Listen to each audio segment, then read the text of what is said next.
आज हमारा जो लेक्चर है वो है जॉइनिंग ऑफ कॉन्सोनेंट्स।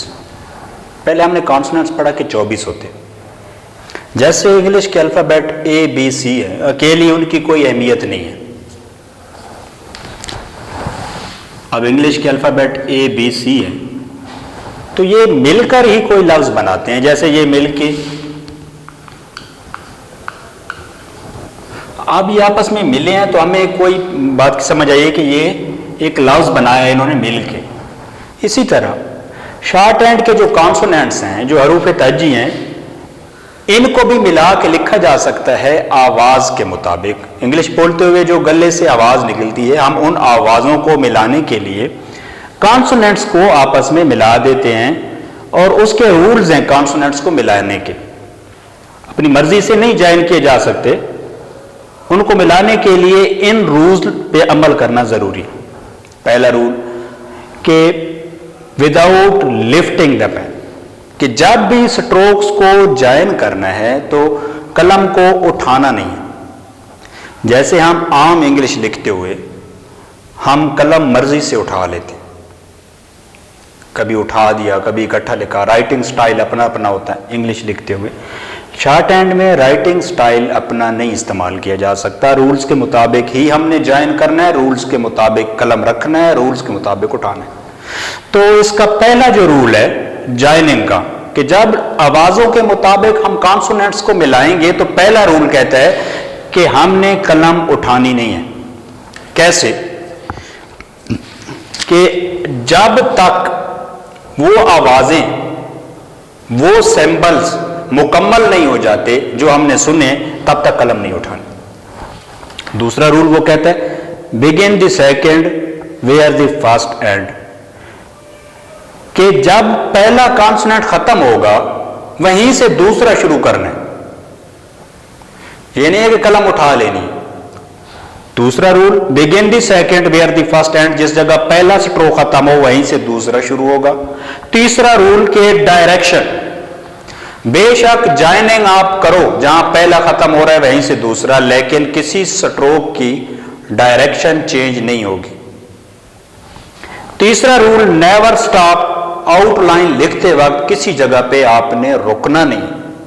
जब तक आउटलाइन मुकम्मल नहीं होगी आपने कलम को रोकना नहीं है। वो कलम को रोकने वाली आदत आपकी शॉर्ट हैंड की स्पीड जो होगी उसको कम कर देगी। आखिर में आपकी आदत बन जाएगी रुकने वाली ज्वाइनिंग पे।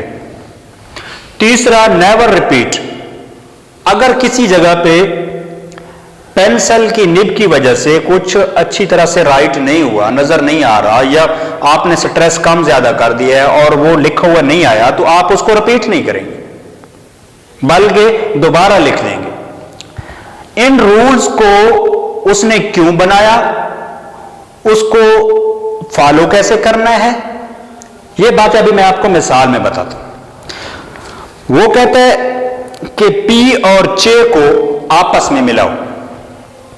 हमने पढ़ा कि जो पहले 6 कॉन्सोनेंट हैं वो पी, बी, टी, डी, चे, जे। फर्स्ट लेक्चर में हमने ये पढ़ा कि ये सिंबल्स हैं। अब वो कहता है कि अकेली तो इनकी कोई अहमियत नहीं है। जैसे ए बी सी की अकेली कोई अहमियत नहीं है, ये मिल के लफ्ज बनाते हैं, ये भी मिल के लफ्ज बनाते हैं। तो इनको मिलाने के लिए रूल पे फॉलो करने का पहला जो रूल है join without lifting the pen. कैसे? वो कहता है पी और चे को आपस में ज्वाइन करो। पी की डायरेक्शन ऐसे, चे की ऐसे। पी और चे ज्वाइन हो गए। उसने कहा कलम उठाना नहीं है, मतलब आप ऐसे नहीं कर सकते। अगर आप ऐसा करेंगे तो इस रूल की खिलाफवर्जी है और इससे आपकी स्पीड कम होगी। इस रूल को बनाने का मकसद एंड तक है कि आपकी जो स्पीड है वो बहुत ज्यादा इंक्रीज हो जाए। इन नकायस की वजह से स्पीड पे मसला ना बने। जो शॉर्ट हैंड बनाने का मकसद है उसमें कमी ना आए। शॉर्ट हैंड बनाने का मकसद इंग्लिश को तेज तरीन लिखना। दूसरा rule begin the second where the first end, दूसरे रूल के मुताबिक पी चे को करना है जॉइन, पी चे।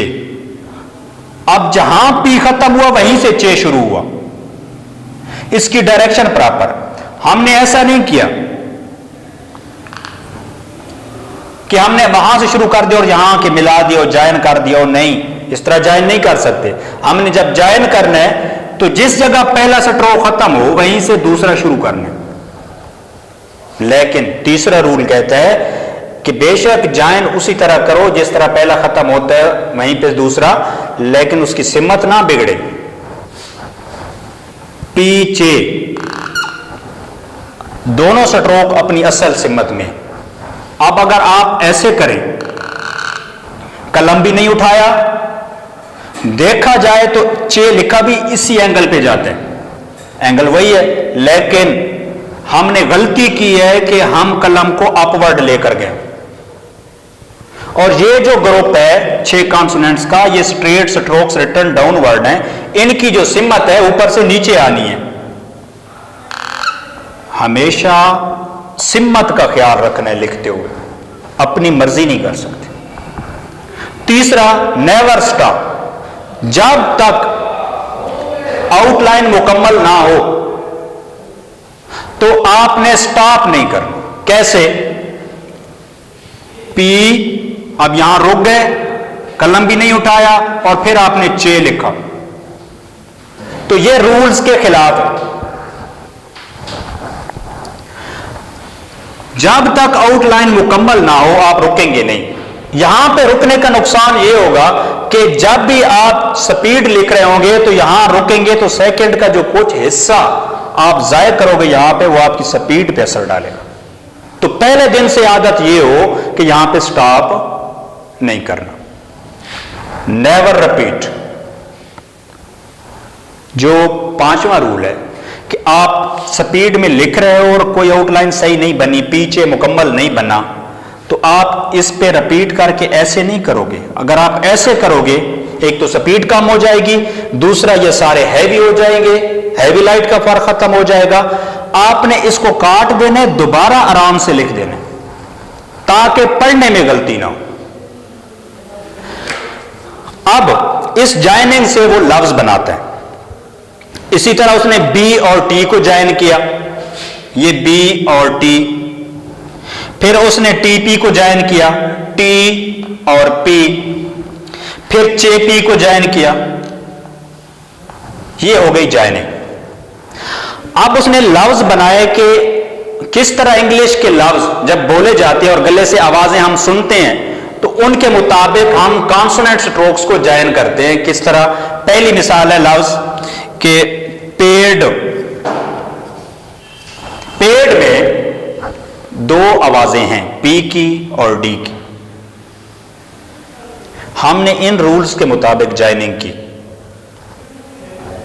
पी के बाद लॉन्ग ए की आवाज है, हमने पी के बाद ये लगा दिया, पेड। अब ये एक लफ्ज बन गया, ज्वाइनिंग से हमने एक लफ्ज बनाया।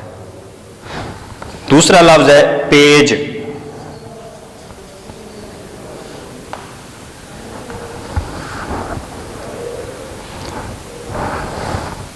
पी का ये एंगल है, जे का ये एंगल है, जिस जगह पहला स्ट्रोक खत्म हुआ है वहीं से हमने दूसरा शुरू किया है, प्रॉपर डायरेक्शन में, वावल को अपनी असल जगह पे लगाया, पेज।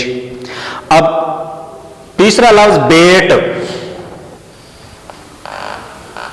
कहीं पे रुकना नहीं, स्पीड पे फर्क ना हो, जल्दबाजी नहीं करनी कलम चलाती हो जब तक कि आपकी प्रैक्टिस अच्छी तरह से ना हो जाए। डेट।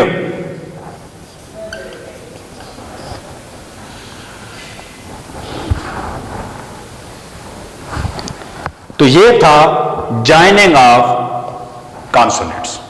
इन ज्वाइनिंग के जरिए हम मुकम्मल तौर पे इंग्लिश की आवाजों को कवर भी कर सकते हैं और अपनी स्पीड का जो सारा दारोमदार है, स्पीड बढ़ाने के लिए जो मेन बेस है वो ज्वाइनिंग है। जब ज्वाइनिंग में ये 5 गलतियां नहीं होंगी, इन 5 रूल्स का आप ख्याल रखोगे तो आपकी स्पीड में ये बहुत ज्यादा मुफीद होगा। आप ज्वाइनिंग गलत नहीं करोगे तो कहीं पे भी आपकी आउटलाइन बिगड़ेगी नहीं। आप कहीं पे भी उसकी डायरेक्शन गलत नहीं करोगे तो पढ़ने में गलती नहीं होगी।